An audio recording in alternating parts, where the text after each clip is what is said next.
الرحيم. الحمد لله رب العالمين، صلى الله وسلم وبارك على نبينا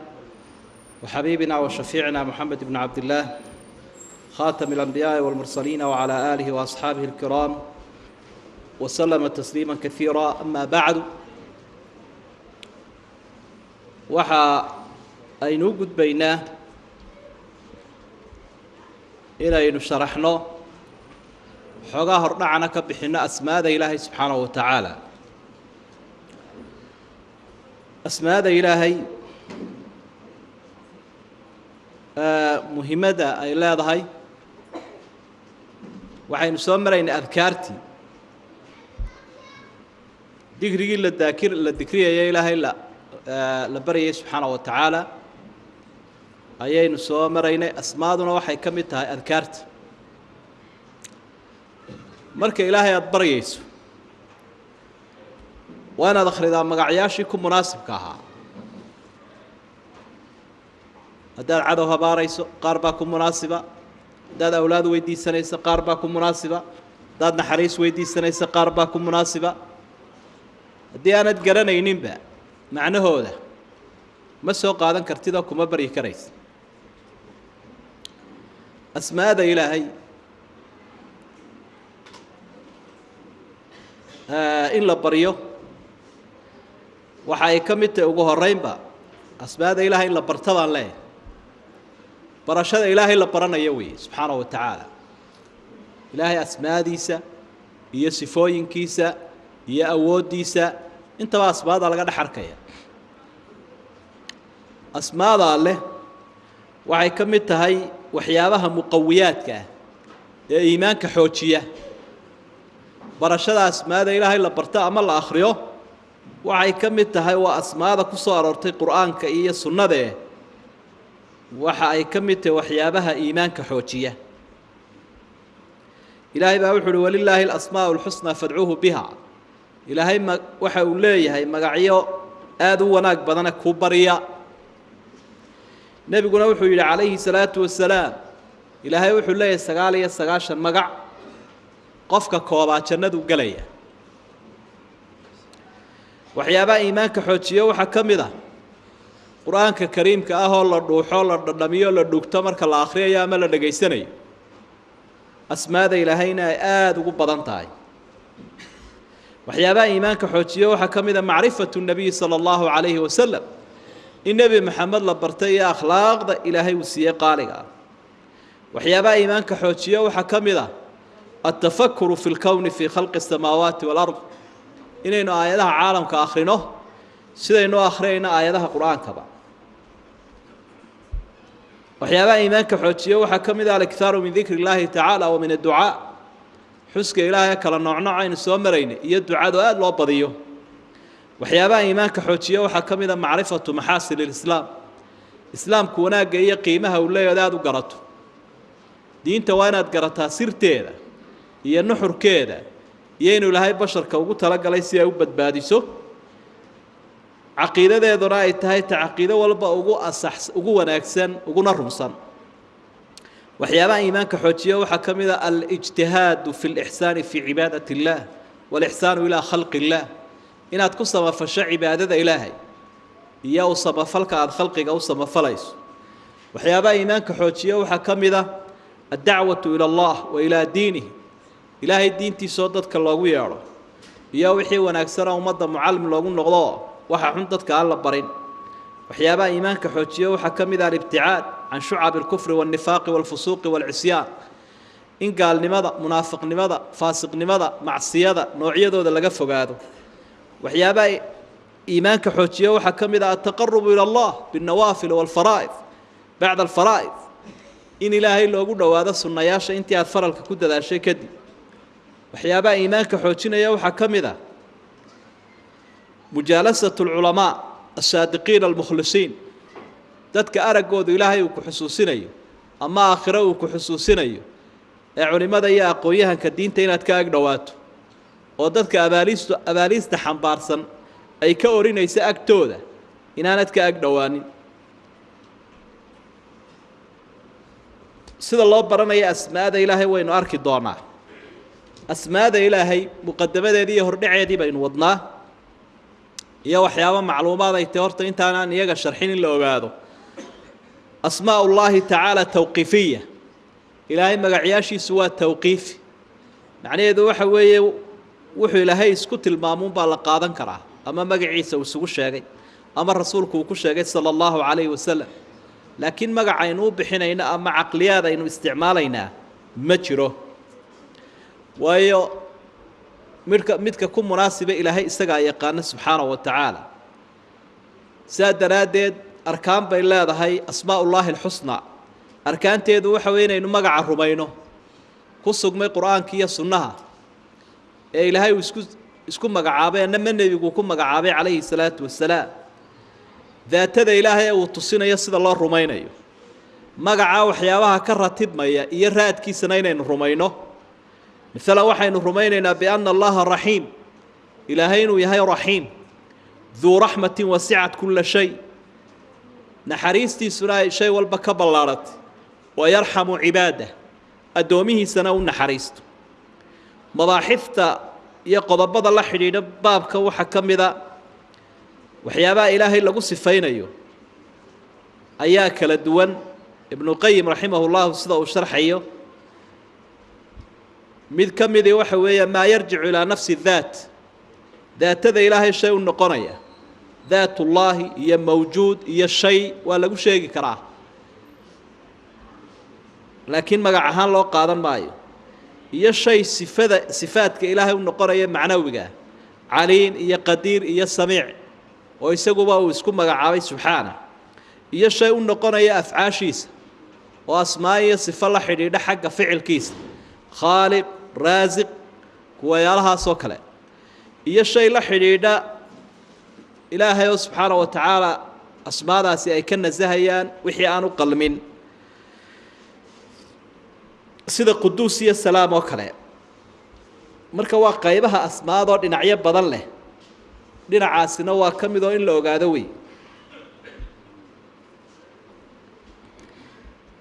arrimaha كل قار كوضو ضدك شرحوض وكيرات كان يوي كوان دافنافيا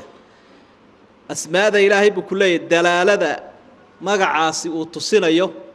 وصدح نوع بين نقطة دلالة المطابقة دلالة التضمن دلالة الالتزام وأرمى كل علم منطق قناة ذا علماء وقال الله قرآن كإلهي وحي وكويدي كو الإلحاد في الأسماء سمينية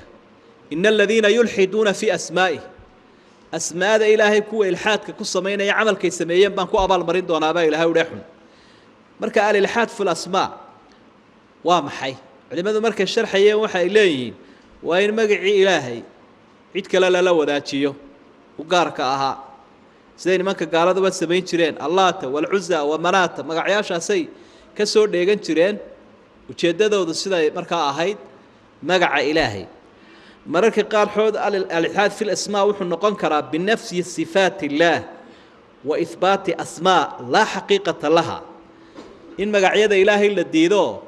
درك لله بحيه تاسنا إلحاد في الأسماء أي نقنيسا إن معنى هذا اللي بدله الإلحاد في الأسماوي أسماء ذا إلهي ألا وحا وكسفية كلها حسنى ولله الأسماء الحسنى ومقعية وناك بضن مركا مقع والله إلهي ويسبحي أما النبي كسفية صلى الله عليه وسلم اسمه قرقاي مذو لبا وناك يسولي سيدا درادد با مقع إساقا هدي أي دعضوا إنو نقونا يوم مد مرنا أمان كينا مرنا لغا يابينا أمان كينين إلهي اللهم بحنا سبحانه وتعالى وحا كم إذا وحيابها إنه الرئيسين لهين مقعياش إلهي سبحانه وتعالى صفدينا وايه هاي اسمجينا ويه لكن أرنتها سويك لدوانت هاي مقعيدا فرها بدنا إلهي ولا ينفسر الدونه مرك الله إيغو ذات ذا إلهي كلك الله إيغو حقيسة وحوية مترادفة ومقعيو مد قرآن تصنية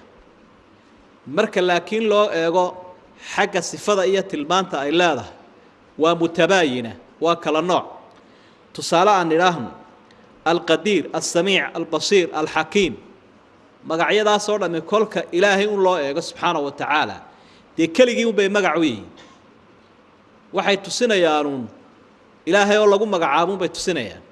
laakiin marka sifa ahaan loo eego waa mutabayin waa sifooyin kala duwan oo ilaahay qadiir buu iyo qudru leeyahay samci buu leeyahay basar buu leeyahay intaas naxariis buu leeyahay intaas oo sifo kala duwan buu leeyahay laakiin cidda ay ku magacaabeen waa ilaahay uu kaligii subhanahu wa ta'ala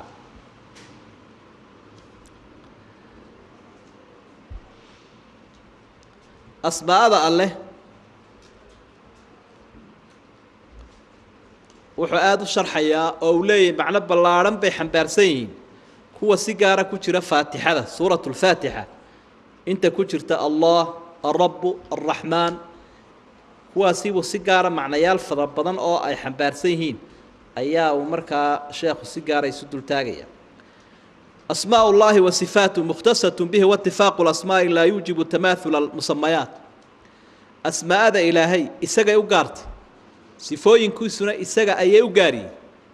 ولو مقعياشا أما صفوين كاعد كلام مخلوق هذا هلا سيو وهذا عدبا مخلوق إن مقع الله بحيو لكن أسماء دي سي صفوين كيسو ربي واوغوني عيدنا لما وداقيسو إلهي نفتي سوحا وكم مقع حي مدنول الله لا إله إلا هو الحي القيوم أدومي سنسدو كله حيغا واكم مغعابا يخرج الحي من الميت كن نول بو كل انت كسو سارابا إلهي iyadoo labadii erayba ay xay yihiin haddana waa laba xayiyo kala duwan oo midna waa ilaahay subhanahu wa ta'ala ismigiisaasina waa u gaar kanina waa makhluuq وليس هذا الحي مثل هذا الحي كنول لمد معها مقعيسنا مقعيس لمد معها تاسو آد وقل ديرادايو وآد مركا الشرحيات دوا تصاليال اسكم مدهم هدو إلهي اسكم مقعابي السميع الضوامين دايهين قفكين لغو صفين كرا السميع دي السميعني السميعني ويكلا دوين سمعيغاني السمعيغاني ونكلا دوين وخالقية مخلوق ميلا اسكشف به كريانا مجرو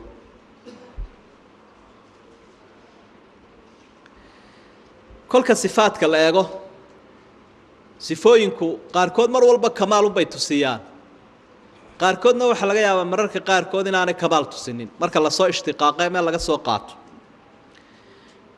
مرك صفة مر والبا أمانة تسنين سنبا إلهي لقوا مجعابة سبحانه وتعالى سيدا العليم القدير الحكيم لكن صفوينك قاركود لقى يا أبو إن مرنا كمال تسيسه لما يستر مرنا الناشو إلهي لقوا مجعابه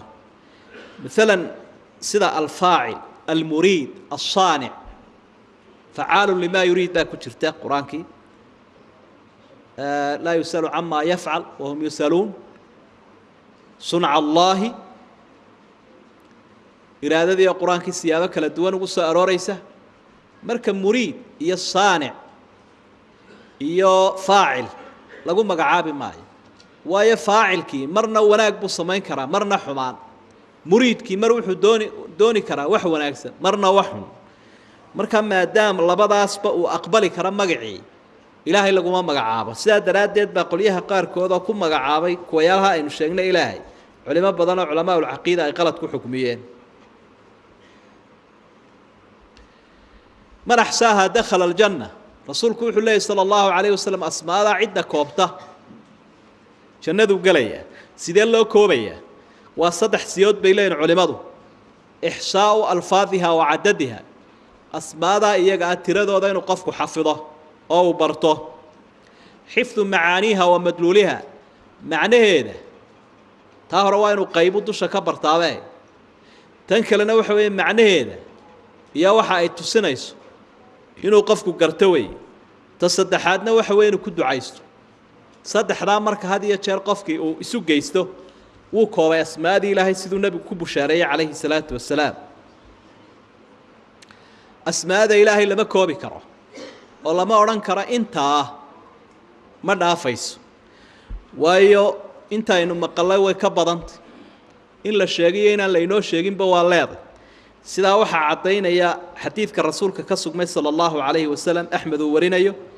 a'immatu takhriijna ay tilmaameen inuu saxiix yahay ducadii waxaanaynu ku soo marnay kitaabkii adkaarta nebigu waxa uhi as'aluka bikulli ismin huwa laka samayta bihi nafsak ilaahay waxa aan kugu baryayaa magac kastoo naftaada aad ku magacowday aw callamtahu axadan min khalqik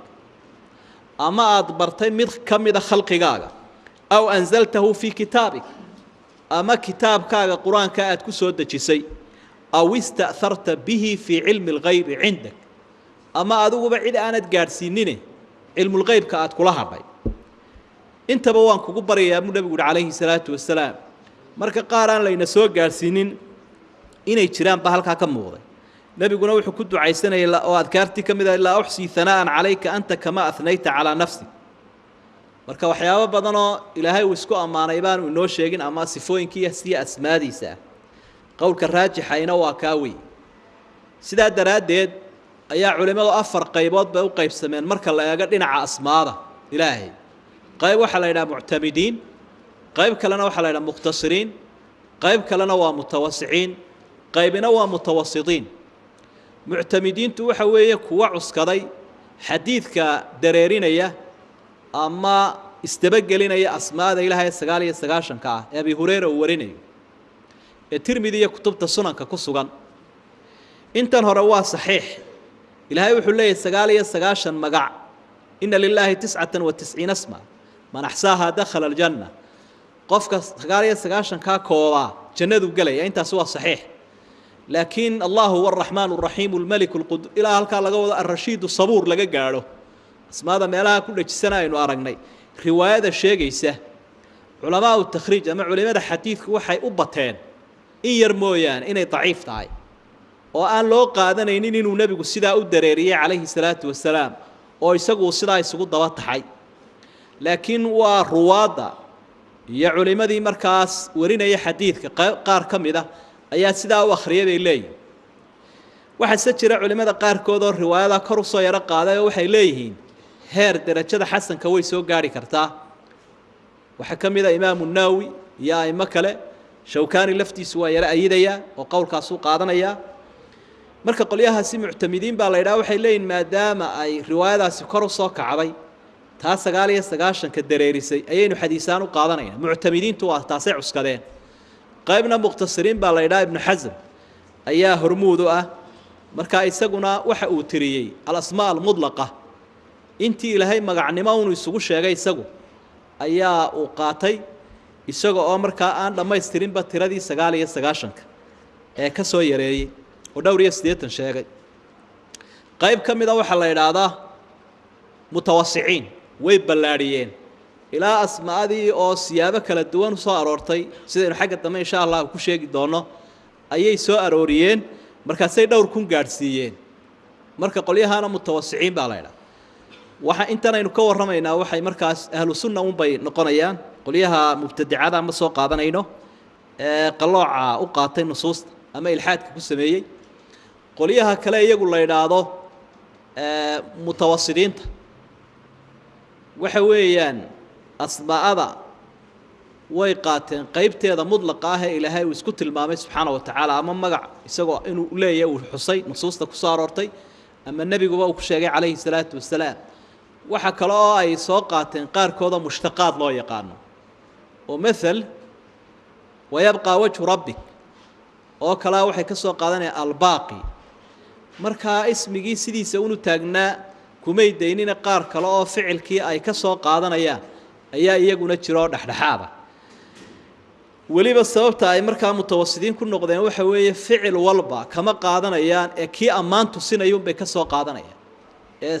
sidaynu hore u soo sheegnay saanic iyo muriid iyo facaal iyo kuwa waxay leeyahay maadaama ay labadii dhanba tusinayaan amaan iyo la'aanteed ma ka qaadanayna ka ishtiqaaq taa waxa markaa kaaga xidhmaya qaybaha culimadu ay markaa ku tageen kolka la eego asmaadii iyaduna qaybsan asmaadii ilaahay oo qayb waa mufrada qaybina waa mushtaqa qaybina waa mudaafa qaybina waa musdawija intaba way u qaybsamaysaa wana laga yaabaa qaarkood inuu ka ishaari karo marka asmaada qaarkood waa mudlaq al-alim al-hakim al-qadir sidii waa mufrad sidiisuu isaga taagan yahay ismigaas oo isagoo sidaa magacu abu nusuusta ku soo arooray qayb kalena waa mushtaqo meel baa laga soo qaadanaya oo wayabqa wajhu rabbika marka albaaqi laga soo qaado dee ficilkaasaa laga soo ishtiqaaqay laakiin sidan uma oolin marka aayadda la eego albaaqi uma oolina wuxuu u yaallay wayabqa qayb kalena waxaa lagu tilmaamaa mudaafa oo waa laba eray oo isu idaafaysan badiicu samaawaat oo kale nuuru samaawaati walard labadaasiba waxay noqonayaan mudaaf weeye oo wuxuu laba eray oo isu idaafaysan weeye isagoo sidiisaasabaa ismi lagu tilmaamaya qayb kalena waxaa la yidhaha musdawija waa lamaanayaal iska hor jeeda alأwalu alaakhir aldaaru الnaafic alqaabid اlbaasit mana bannaana in mid keliya lagu sifeeyo ilaahay subxaanaه wa tacaala oo almaanicuun in la idhaahdo maya ee waxa weeye addaaru annaafic markaad addaaru tiraa waa inaad annaafic raacisaa alqaabid kii hakinaya wax ee cid wax ka joojinayay albaasid waa in la raaciyaa waa musdawijo waa lamaanayaal bay u wada socdaa marka asmaadii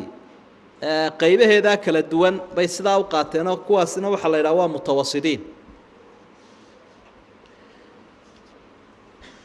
dhinac kale markaynu ka eegno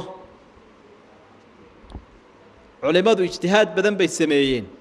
asmaada ilaahay oo wanaagga badan si ay u ururiyaan maadaama rasuulka aanay ka sugmin sala allahu calayhi wasalam inuu tiriyey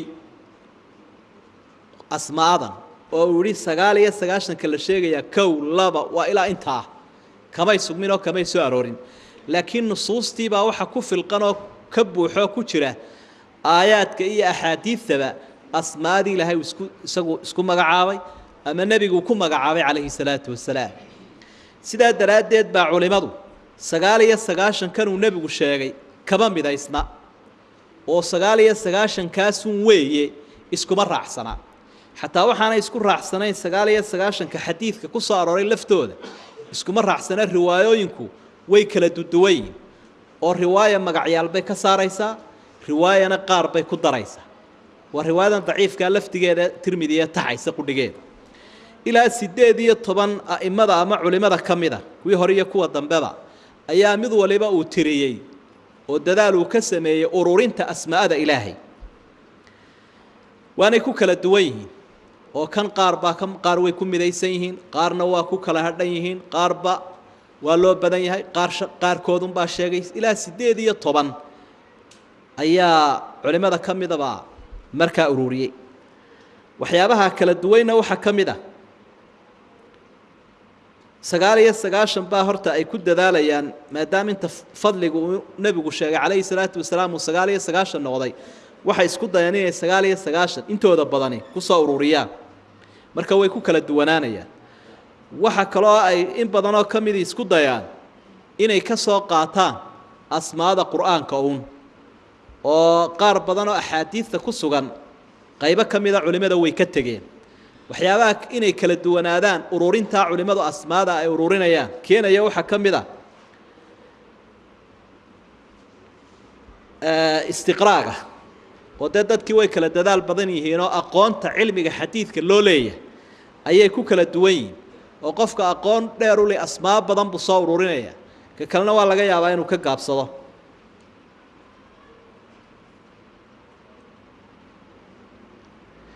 asmaadan imika aynu soo sheegaynay qaarkood ta mufradkee keligeed taagan unbay qaateen qaarkoodna mushtaqa iyo mudaafkaba way ku dareen dee markaa way kala badanayaan tiradoodii way kala badanaysa sidaa daraaddeed baa a'immadaasi marka tiradooda la eego ilaa 18 ayay noqonayaan halkan imika kitaabkan yar ee uu leeyahay sharxu asmaa illaahi alxusnaa fii dawi alkitaabi wasunna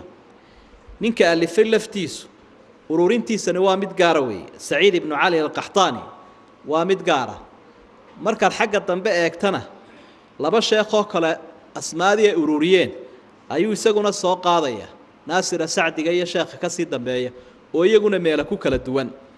marka waa laga yaabaa dee inuu dheeraado haddii aynu tirino 18 a'immada ka mida ragga aynu sheegaynay ibnu xasam iyo ibnulqayim iyo cuthaymiin iyo ay ka mid yihiin raggii hore iyo ragga dambeba mid waliba 99 kan inuu ururiyo ayuu isku dayay marka waxaynu qaadan doonaa bal sheekhu kuwan uu inoo ururiyay ayaynu qaadan doonaa iyada oo aad dareemi karay aanad la yaabaynin haddii aad aragtay meelaha qaarkood inay ku kala duwan yihiin oo halkan qaar ku jira meelo kale aanay ku jirin haddaad taa aragta ha la yaabin waayo xigmadda iyo sirta ku jirtaa waxay tahay waa ijtihaad la ururiyey oo nusuusta laga ururiyey maadaama aanu nebigu iyagoo sidaa 99 ku isugu daba taxan aanu akhriin oo markaa aanay ka sugmin markaynu sharaxooda u soo noqonno markaynu asmaada sheegno sida faraha badan waxaynu soo qaadan doonaa daliilka inuu ismigaasi jiro sheegaya oo ku soo arooray quraanka iyo xadiidka sugan ee saxiixa ah ibnu taymiya rahimahullah taariif buu ka bixinayaa asmaadan waxa uu leeyahay asmaadu waxa weeye ma sama Allahu nafsuhu aw sama ar-rasul sallallahu alayhi wa sallam wa du'iya bihi wa dalla ala al-madh wa al-thana asmaadani waxa weeyaan ka ilaahay uu isku magacaabay ama nabigu ku magacaabay ee kitaabka iyo sunnaha ku sugan isla markaana ilaahay lagu baryayo tusinayana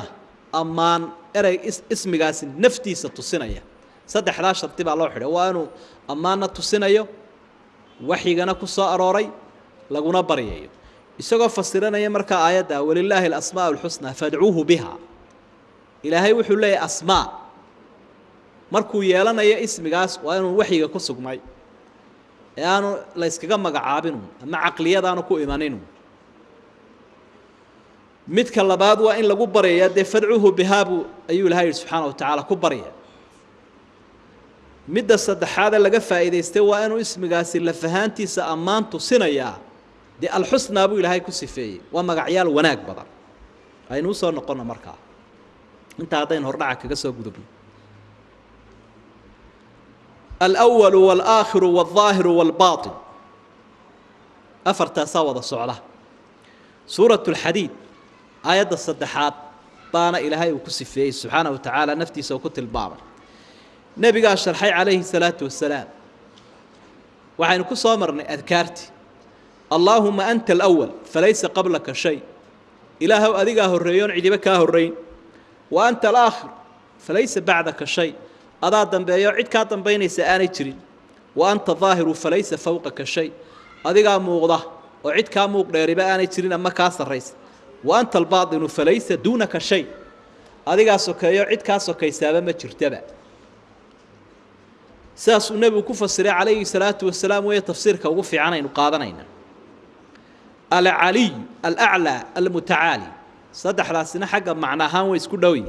العلي وكيس الرأي الأعلى كيسيس الرأي وي المتعالي كيس الرئيسية وإلهي سبحانه وتعالى حق بان ولي ولا يؤد دليلكنا وحوية ولا يؤده حفظهما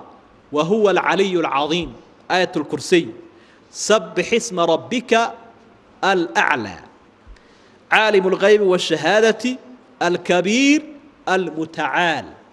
المتعالي وإلهي كيس الرئيسية سرين أردن إسكاله لو قصوا هجاج ما ينا عد لمد نقط ليس كمثله شيء عد لمده إلهي مجرد صفوين كيس أسماديس أوديس عد لمد نقان كرتون مخلوقي مجرد أسماده وحكم إذا العظيم العظيم ولا يؤده حفظهما وهو العلي العظيم العظيم كي وين وين إتكويننا أنا يترين سبحانه وموصوف بكل صفة كمال صفة كستؤر لما يسترن أي إلهي إسكاليه حديث صحيح النبي عليه الصلاة والسلام وحول إن الله يقول الكبرياء ردائي والعظمة إزاري قائي جاي قنتي جاي جويه كبر كأي وينانت فمن نازعني واحدا منهما عذبته مد كمذا لبلاك يقول الضوضة توان عذاب قفك كبر السيئة ما يسلوين هذا عذاب بإلهي كالسجية وما قدر الله حق قدره والأرض جميعا قبضته يوم القيامة والسماوات مضويات بيمينه إله أود على عظيم كان كوي أن وينين الكاسو إلهي كوي هذا القرآن كده حديث وينين تينو إلهي وينين وحكم ذا inaynu muqadasaadkiisa weynayno cibaadadiisana weynayno xaqiisana weynayno waqtiga iyo cidda iyo meesha uu weyneeyeyba inaynu weynayno waa isagooynu weynaynay ilaahay baa wuxuu yidhi dalika waman yucadim shacaa'ir allah fainaha min taqwa alquluub dalika waman yucadim xurumaati illaah fahuwa khayrun lahu cinda rabbi asmaada ka sagaalaad waxa weeye almajiid kii ammaan iyo wanaag la weeye alladii lahu lmajdu alcadiim waa cadamatu sifaati wasicatuha fakulu wasfin min awsaafihi cadiimu sha'nu tilmaan kastoo ilaahay uu leeyahay waa mid ammaantii ay ka muuqanaysa iyo wanaaggii daliilkuna waxa weeye aayadda suuratu huud ku sugan ilaahay baa waxau yihi raxmat ullaahi wabarakaatuhu calaykum ahla albeyti innahu xamiidun majiid ilaahay naxariistiisa iyo barakadiisu aalu beytka wanaagsan oo dushiina ha ahaato ilaahay waa xamiid mid la mahadiyo weeye majiid oo ammaan leh ismiga tobnaad waxa weeye alkabiir rabbi kii weyn weeye subxaanahu wa tacaala ku kastoo isla weyn ma agiman kale ilaahay oo makhluuqa ka midi marka waa almawsuuf bisifaati almajd walkibriyaa walcadama waljalaal alladii huwa akbaru min kulli shay wa acdamu min kulli shay saasaynu aaminsannahay ilaahay waa ka u awood badan waa ka u weyn waa ka aan cidiba ag iman karaynin dalikum biannah idaa duciya allahu waxdahu kafartum wain yushrak bihi tu'minuu faalxukmu lilaahi alcaliyi alkabiir aayaddaasaa daliilo ah ismigani asmaada ilaahay inuu ka mid yihi haafir ku sugan faalxukmu lilaah go-aanka ilaahay baa leh allihii alcaliyi sarreeyey alcadiimi ee weynaa asmaada waxaa ka mid a alkabiir alcaliyu alkabiir asamiic baa ka mid ah ismiga 11aad kii ilaahay wax walba maqlaya weeye daliilkuna waxa weeye aayadda suuratu nisaa ku sugan ilaahay baa waxau uhi wakaana allahu samiican basiiraa ilaahay baa wax walba maqlaya wax walbana arkaya oo aan waxba ka qarsoomayn basarkiisa samcigiisu shay kastaba wuu koobay wax ka qarsoomi karayaa ilaahay ma jiro wax hoos loo yidhi iyo wax kor loo yidhi waa isugu mid isaga sawaaء minkum man asara alqawla waman jahara bihi waman huwa mustakfin biاlleyli wasaaribun biاnnahaar waxa isugu mid ah xaggiinna qofka codka kor u qaada iyo ka hoos u dhiga iyo ka habeenkii isku qariya iyo ka maalinkii muujista maqalka ilaahay waa isugu mid caaisha way yaabtay waxay markii ay maqashay qad samic bilowgeeda ayaa waxay tidhi gabadha qur-aanku uu ka warramay ee nebiga su-aasha weydiinaysa iyadii iyo nebigu way ag fadhiyeen hadalkeeda saani umaan maqlayn ilaahayna caalamka koruu ka soo jawaabay subxaanahu wa tacaala qad samica allahu qawla alatii tujaadilu ilaahay wuu maqlay gabadha arrinka ninkeeda kaala doodaysa marka samcigiisu ka xeel dheer weey samcigu waa laba qaybood waa samcun lijamiici alaswaati aldaahirati waalbaatina alkhafiya waljaliya cod kastaba inuu ilaahay maqlayo samciga labaadna waxa weeye waa samcu lijaaba minhu lisaa'iliin waa samci aqbalka la xidhiidha aqbalka samica oo macnaheedu uu yahay ducadiinniibuu aqbalay ina rabbii la samiicu ducaa ilaahaygu ka ducada aqbala weeye marka aqbal baa lagu fasiray samiicaas marka labadaa macnuu leeyahy wuu maqlaa iyo wuu ajiibaa labadaas ismigaasi labadaa macnuu leeyahy ismiga 12aad ee asmaada ilaahay ka midi waxa weeye albasiir albasiirkii wax walba arkaya weeye ee aan waxba ka qarsoomaynin adiguna inaad taa ku baraarugto weeyaanoo halkaad booliska iska eegi lahayd ama maxkamadda iyo sharciga aad iska eegi lahayd ama dadka aad iska eegi lahayd ilaaha basiirkaa iska eeg subxaanahu wa tacaala allana taasuu inagu baraarujiyo nebi moxamed buu la hadlo waxau uhi aladii yaraaka xiina taquum wataqallubaka fi saajidiin innahu huwa asamiicu alcaliim ilaahay waa ilaaha ku arkaya habeenkii marka aad dadka la cibaadaysanayso waxaa kaloo ilaahay uhi isagoo inoo digaya yaclamu khaa'inata alacyuni wamaa tukfi suduur ilaahay wuxuu arkayaa isha wax khiyaamaynaysa qofka intuu dadka iska eego ka yara gaadhsiinaya eeg maxadka ilaahay ha iska eego rabbi subxaanahu wa tacaala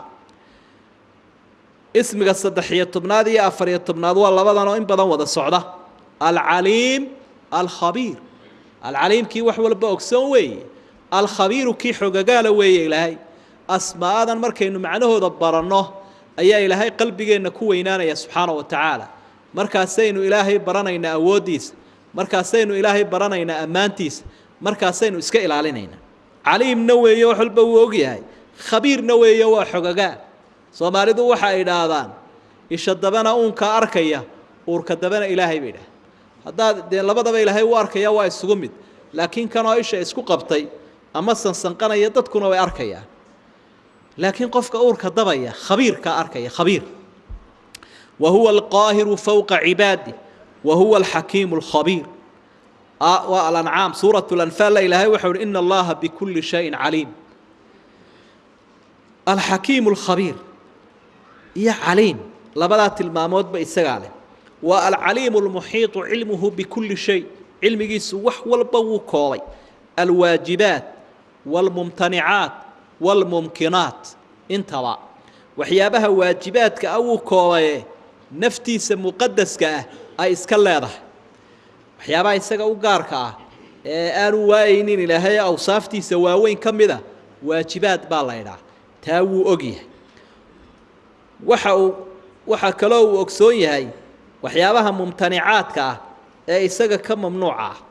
ee aan dhicinba wixii dhacay iyo waxaan dhicin isku sibuu ogsoon yahay rabbi قرآنك إلهي أرنتا ينقب بريا وحول لو كان فيهما آلهة إلا الله لفسدتا عركي يدولك هدي كتير لهايين إلهيان الله هاين أما أي إلهيالك لتشيري لهايين ويفسهاد لهايين مركب فساد كاسون دعين وممتنعاتك كمذا أي إلهي ووقي هصدو دعي لها وصير شاقل ما اتخذ الله من ولد وما كان معه من إله إذن لذهب كل إله بما خلق ولا على بعضهم على بعض إلهياش way kala adkaan lahaayeen ilaahiyaal dhowri haday joogi lahaayeen caalamka laakiin wax kala adkaadiyo wax isqabsaday toona ma jiro marka arintan mumtanicaad baa la yiraahdaa waxaan dhicinba oo dhacayninba oo ilaahay ilaah kale inuu heliyaa waa mumtanic waa arin meesha ka baxday weeye hadana ilaahay taana woogiya nimanka gaaladaaba ilaahay uu ka waramay wuxuu walaw ruddu la'aadu lima nuhu an hadii aakhira markay tagaan ifka loo soo celin lahaa halkii un bay ka wadi lahaayeen xumaan wixii loo diiduun bay dhaxda baalan lahaayeen arintaasi arin dhacdayba ma aha haddana sida u dhici lahayd buu ilaahay si ogyahay wuxuu ogyahay mumkinaadka waxyaabaha had iyo jeer dhaca marka cilmigiisu ilaahay wax walba uu koobay al-dhawaahir wal-bawaatin wal-ghayba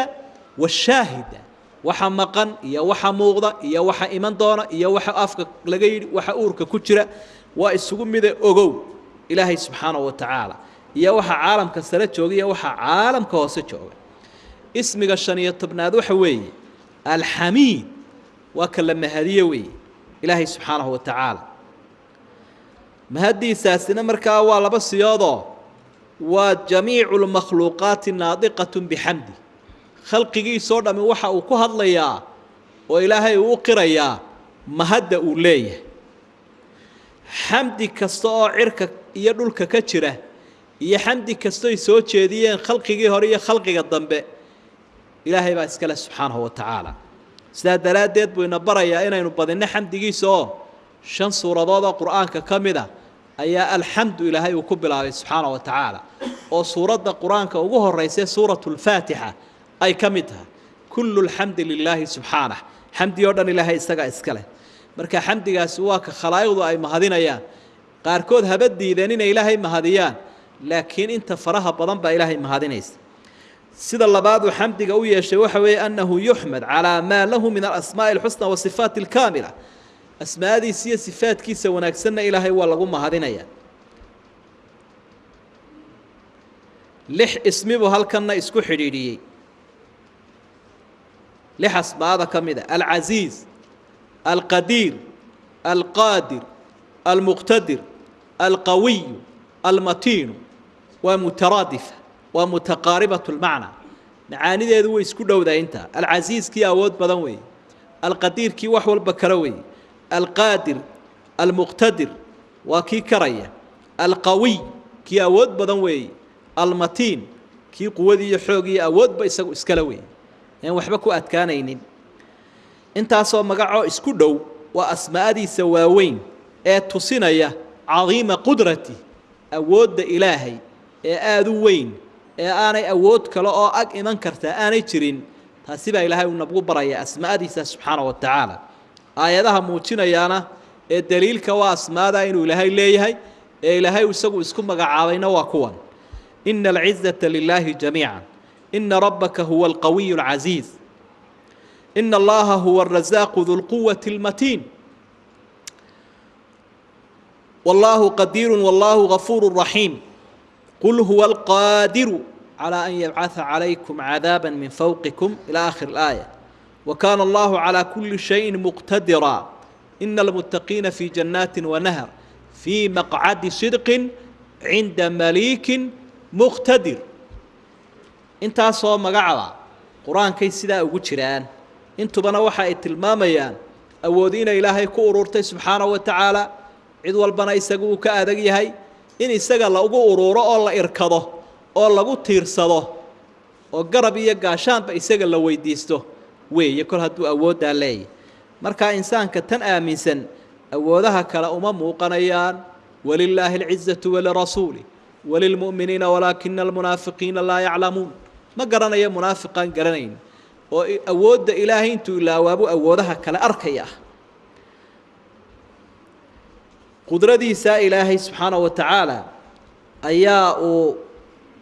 ugu hiiliyay cidda uu doonayo cid tira yar buu ugu hiiliyaa awoodiisa kam min fi'atin qalila غلبت فئة كثيرة بإذن الله maxaa koox yar caalamka soo martay oo la kacday oo ku cabto meel ka adkaatay kooxdii faraha badnayd awoodda Ilaahay iyagoo kaashanaya kuwa yar awoodiisa suu ku cadaabay kuwa ahlu naarka ah ee carada Alle iyo cadaabkiisa mutaystay awoodiisa suu ku janneeyay awliyadiisa mudan in la janneeyo awoodiisa suu awjad al mawjudat wax kasta oo jira oo ballaadhnaantiisu ay ka yaabiso awoodda Ilaahay uu sii xusuusto subhanahu wa ta'ala awoodiisa suu ku hirgaliyaa wax kasta oo waaweyn oo inala weynba waqti aad u yar kun fayakun ay Ilaahay quraanka uu ku sifeeyay awoodiisu waata shayga ahawn buu oranayaa bayna al-kaafi wa nuun ayaa lagu helayaa shayga awoodiisa suu inaga qaadaa nafta itaal kastaba aan ismoojina ama si kastaba aan u orodno أينما تكونوا يأتي بكم الله جميعا إن الله على كل شيء قدير اسمك الله بي الله باتنا دواء الغني كي كافتون وي إلهي عيدو باهية هيبا مجره يساقون بابا الله باهية وأنه هو أغنى وأقنى يساقا أيا إلهي قفك قني كنغا كايد كان أصمايا وحي مركا كدادن لها وينوي رأي خلق قردنا إلهي وحوري يا أيها الناس أنتم الفقراء إلى الله والله هو الغني الحميد بني آدم كي يردن بإلهي يرى وحوري كوى إلهي وباهم باتهين إلهي نوامد غنيها كافتون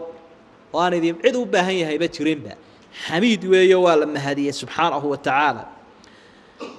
تام عليه ذو مركا وحوي وغني نمدي سوامد لما يستران وحي isaga ka soo haray oo dhan wuu ka maarmay Ilaahay subhanahu wa ta'ala marka waa min lawazim daatadiisa wanaagsan waxyaabaha laasimsana ku xiran ayay kamid tahay inuu yahay qani sidoo kale qani muhsina way wa kana qaniyan kama la yakunu illa muhsinan jawadan barran rahiman kariman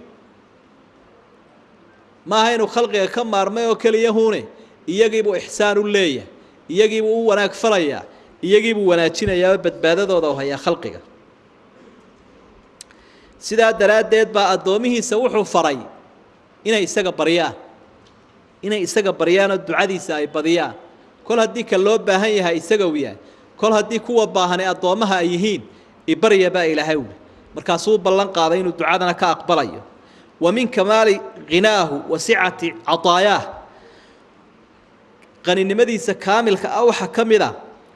وحا وهدي شير أبلارين يا إلهي أوليديس الداق الله نحرست الدنيا آخرة غني نمديس أي نقط إن أبا هنين أبد يا أوري iyo ehel midna uma baahna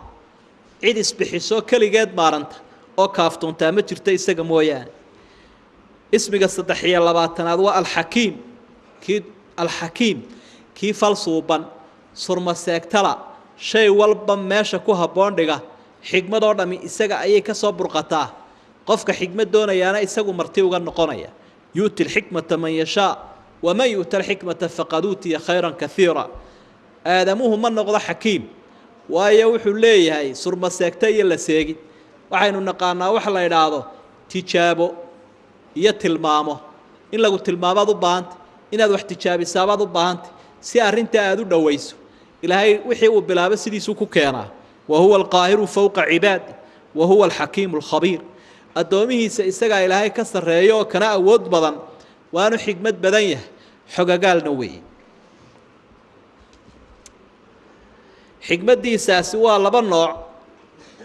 alxikmatu fii khalqi wuxuu abuurayba dee xigmad buu ka leeyahy waxuu cabas iyo xigmad darro ilaahay u abuuraa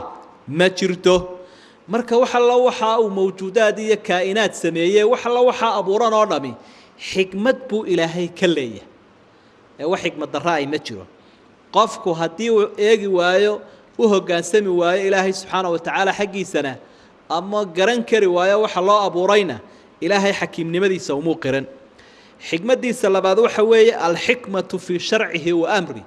sharciga uu ina siiyey wuxuu ina faray wuxuu inoo diiday wax waliba xikmad bay leeyihiin ogow sharciga ilaahay uu soo dejiyey ma'muuraad iyo manhiyaad waa wuxuu ina faray iyo wuxuu inoo diiday ama fahan ama ha fahmino wax kastoo lagu faray xikmad baa ku jirta ilaahay xakiimkaabaa keenay sharcigiisuna waa xakiim wax kastoo la inoo diidayna xikmadu ilaahay inoogu diiday baa jirta marna waa laga yaabaa in wax laga garto marna aan laga garanin ismiga 24aad waxa weeye alxaliim waa kii dulqaad badan ilaahay subxaanahu wa tacaala dulqaadkiisu aad buu badan yahay waclamuu ana allaha yaclamu maa fii anfusikum faxdaruuh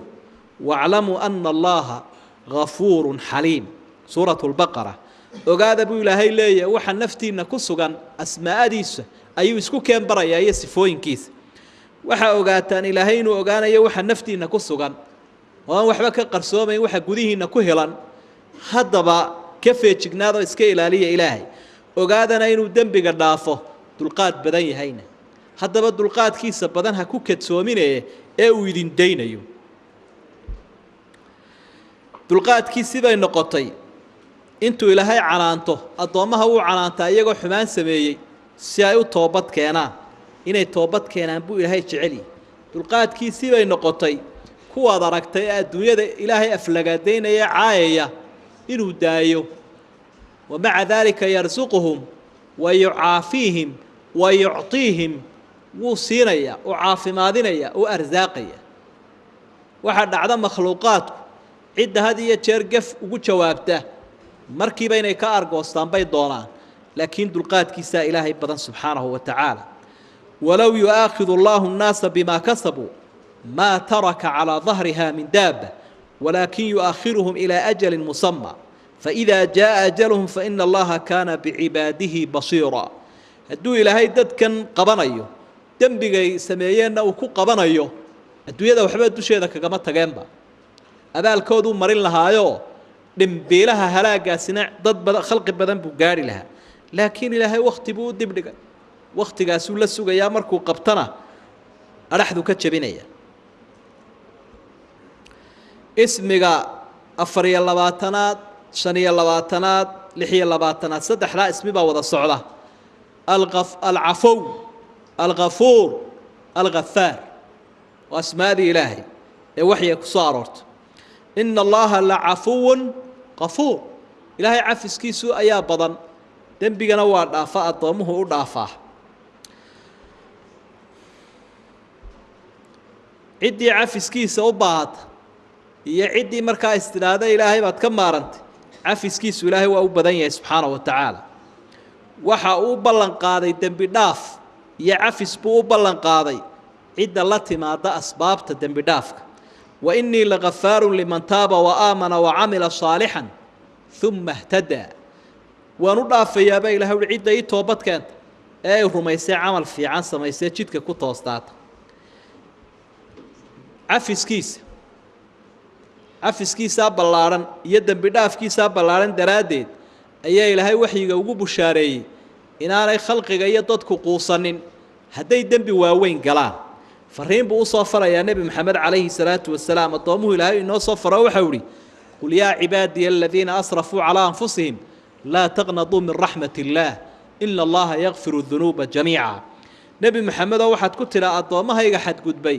ilaahay naxariistiisa ha ka quusanina ilaahay dunuubtoo dhan buu dhaafaa innahu huwa algafuuru raxiim waa ka qafuurahee dembiga dhaafee naxariista nebiguna calayhi salaatu wasalaam xadiidkii xasanka ahaa waxa uu ku leeyahay ina allaha yaquul ya bna aadam inaka low ataytanii biquraabi اlardi khataaya ثuma laqiitanii laa tushriku bii shayئa laataytuka biquraabiha makfira ina bani aadamow haddaad iila timaaddo dhulka muggii oo dunuubah ase aanad shirki iyo gaalnimo samaynin oo dunuubta aad samaysay wixii gaalnimo ka sokeeye uu yahay waxaan kugu abaal marin doonaa dhulka muggiioo dembi dhaafa waxaabuu nebigu leeyahy calayhi salaatu wasalaam khalqigan ilaahay uu dhulka ku abuuray haddaanay dembaabayn intuu meesha ka saaraabuu qaar dembaaba oo uu dee asmaadan kula dhaqmo oo uu cafiyo oo uu dembi dhaafo ayuu abuuran lahaa ilaahay subxaana wa tacaala markaa kolley way ka dhacaysaa ummadda dunuubtue inay deg deg ilaahay ugu toobad keenaan wey ismiga 7labaatanaad attawaab waa kii towbad aqbal badane ilaahay unbaa towbadda addoommaha ka aqbala cid kaloo towbadda aqbashaa ma jirto dowladdaada iyo dadkaaga iyo reerkaaga midna kaama dhaafi karo alla isagoo ina xusuusinaya taa waxau uhi alam yaclamuu miyaanay ogeyn dadku ana allaha huwa yaqbalu tawbata can cibaadi ana allaha huwa yaqbalu tawbata can cibaadi alam yaclamuu ana allaha huwa yaqbalu tawbata can cibaadihi wayaأkhudu الsadaqaat waana allaha huwa atawaabu الraxiim suuratu tawba miyaanay dadku ogeyn inuu ilaahay addoommaha ka aqbalo towbadda oo uu sadaqadana ka qaaduu ka guddoomo waana allaha huwa atawaabu الraxiim atawaab aad buu addoommaha uga toobad aqbalaa waan u naxariistaa sidaa daraaddeed ayaa laba arrimood buu ilaahay waafajiyaayoo ta u horraysaa waxa weeye qalbiga addoonka ayuu ku ridaa inuu ilaahay xusuusto u toobad keeno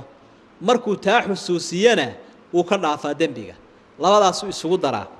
towbadda waafajinteedii inuu ilaahay ku waafajiyo iyo inuu kaa aqbalo labada arrimoodba isagaa leh ismiga 8labaatanaad waa الرقيب المطلع على ما أمكنته الصدور القائم على كل نفس بما كسبت إلالية كيسوي إيجي إلالينيا أركي أقوي وعلى هذا في هناك الرقابة مراقب بالا إذا قفك وحلالية يسوي أنت أصلا شيء كهوستو سيان وقف الذي يساوي ذا يكون عايز لكن إلهي هو الرقيب إن الله كان عليكم رقيبا إلهي دشينو إلالينيا تشادا أيو إلالينيا لتعلم أن عليك رقابة من الله وإن أدوغاتا رادارك إلهي نكوهيو ومرنا بآنو كالب دينين كبرديس إلهي ويكسورا يان ميشا دون تمر أديقو مقال كاقية موقال كيقاقو هل كانوا يالابا لو كينا يا قيامة وقرى الذي إلهي دابعيه مركا وحا لابتا كترا يا وحا مخلوقاتك كسوفلا يوردن وإيقيا وابو أبورتايا وابو أرساقيا وابو مامولايا marka raqiibka xaqiisa iska ilaali الشهيد كي مرخاتي وي المضلع على جميع الأشياء شيء والبا إسقى مرخاتك والله اسمي أو اسكو معنى أو مترادفان بين علماء الله مذ ولبا وحو تصينا على إحاطة سمع الله بالمسموعات وبصره بالمبصرات وعلمه بجميع المخلوقات مخلوقات كلهم بأوجيها هذا الكود أوجيها مقال كود أركا معنويات كود الله الصعداء مركز الشهيد الرقيب وإلاليه أن كفجانين وكالب دينين لكن أرمها قدر حقوقها استلالي اسمك الصدناد وحوي والحفيظ الحفيظ وإلاليه إن ربي على كل شيء حفيظ إلهي والشيء والبحفيظ بكيه هو إلالينا marka laba macno isaguna leeyahay midi waxa weeye ilaalinta ilaahay uu ilaalinayo adoomaha waxa ka soo fulaya iyo amalada ay sameynayaan ee shar leh ee khayr leh isagoo ku abaal marin doona maalinta qiyaamaha yaclamuuna ma tafcaluun malaa'igtu u dirayna waxa ilaahay uu waxay og yihiin waxa sameeynaysan oo dhan iyadoo kuwa u diray haddana isaga ka sii ogi badan marka xifdintiisu ilaahay uu markaa xifdinaya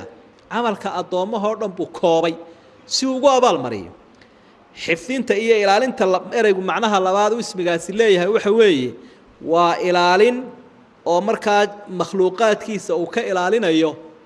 wixii dhibi lahaa ama uu ilaalinayo uu sahlayo wixii dheeftooda ah marna amalkaagu ilaalinaya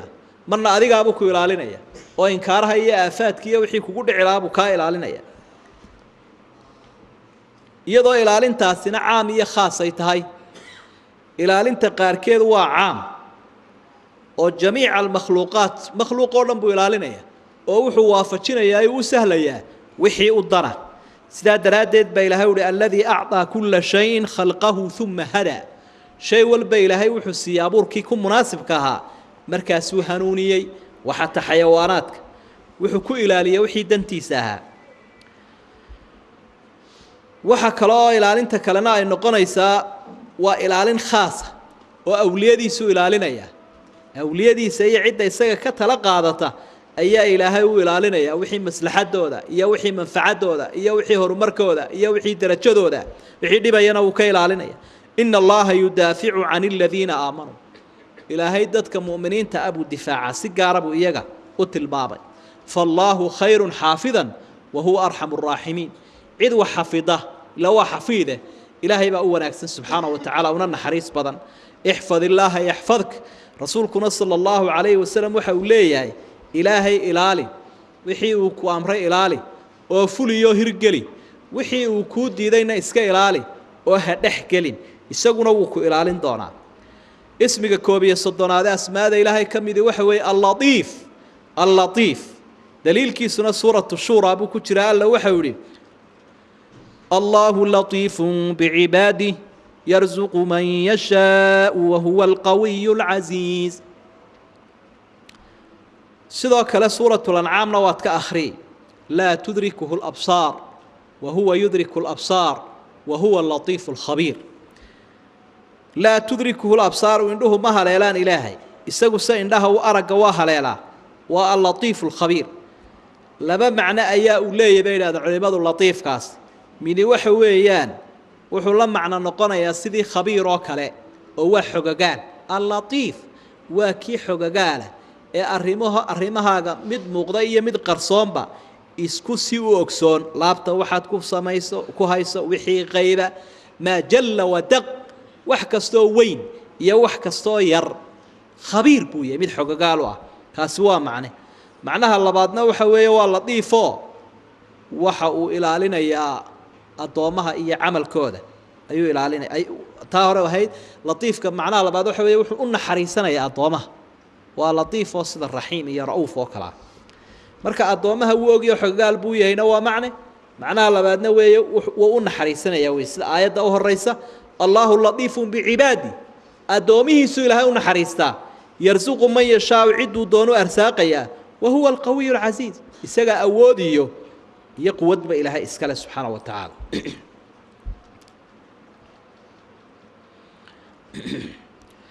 اسمك الله بيصدنات أسماء هذا إلهي كمده والقريب كيدوي هو أنشأكم من الأرض واستعمركم فيها فاستغفروه ثم توبوا إليه إن ربي قريب مجيب سورة هود هو أنشأكم من الأرض نبي قاساو مدي سوانين يوحوا إلهي دولكو إذن كابوري واستعمركم فيها دولكي نو إذن كو عمري سيامركاو وهقاتسان أو إصلاحسان فاستغفروه الذنب داف ويديست ثم توبوا إليه ونتوبت كان إن ربي قريب مجيب إلهي وامدو وأدومها أدو وأقبلينا مركا قرب قاسي لبا معنو ليه وقرب عام دوان شعامة وشيغي إنو علميس إلهي عدو والبو كوبي عدو والبا إساقا كاقدا وإسكا إلالي هاي سورني وكافق واحد دونت السماء قرب اللبادنا وقرب خاص بالداعين والعابدين ضدك هذه الشير إلهي بريئة إلهي وأدويه وإذا سألك عبادي عني فإني قريب أجيب دعوة الداعي إذا دعان إلهي باوحو للنبي محمد ومركي أطوامها يكاوي ديان waxaad u sheegtaa inaan u dhowahay kay bariyayna bariyadiisa aan aqbalayo marka kol hadaad ilaahay saa uu kugu dhow yahay iskana ilaali isagana bariyo garabso cid kalena ha siyaagin isaga kugu filane wallahu a'lam